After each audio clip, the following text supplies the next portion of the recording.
que la ville de Grenoble, jusqu'en 2004 à peu près, était, au sein des agglomérations de province de plus de 100 000 habitants, une des 4 villes les plus chères de province.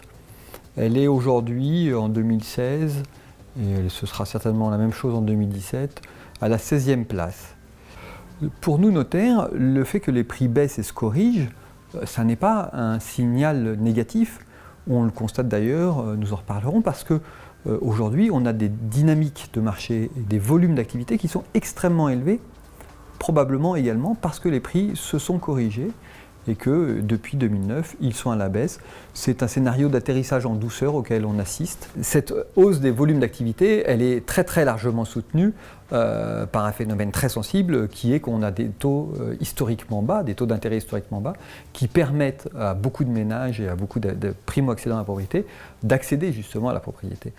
On a depuis une grosse dizaine d'années maintenant une baisse du marché locatif en termes de prix sur ces 10 dernières années, puisque globalement, si on fait un petit retour en arrière, le prix moyen actuel sur le marché de l'existant est environ le prix constaté en 2004. Sur le territoire de Grenoble, qui est quand même un très bon territoire et qui est quand même plutôt dynamique, de se retrouver avec notamment par exemple des volumes de transactions de bonne qualité, donc avec des niveaux de transactions finalement un nombre élevé, et pour autant toujours constater une baisse lente mais une baisse certaine des prix de l'immobilier, ça pose quand même des questions sur finalement la santé, vraiment les fondements de notre territoire.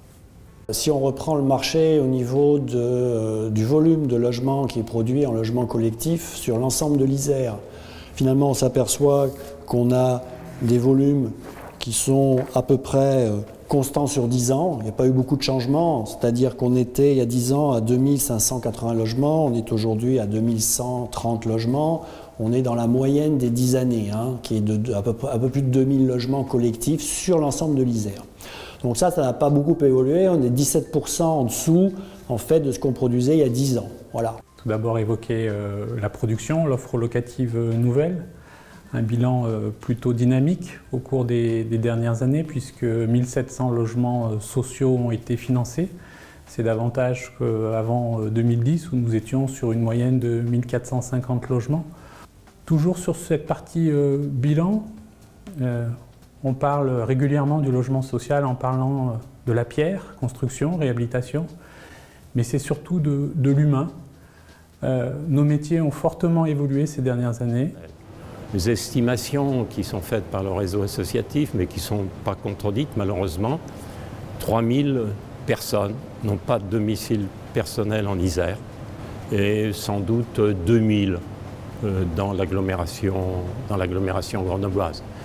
Un élément malgré tout par rapport à ce panorama qui est assez difficile, négatif, c'est le fait que la question de l'hébergement soit rentrée comme préoccupation dans les politiques locales de l'habitat. C'est une des dimensions des politiques locales de l'habitat.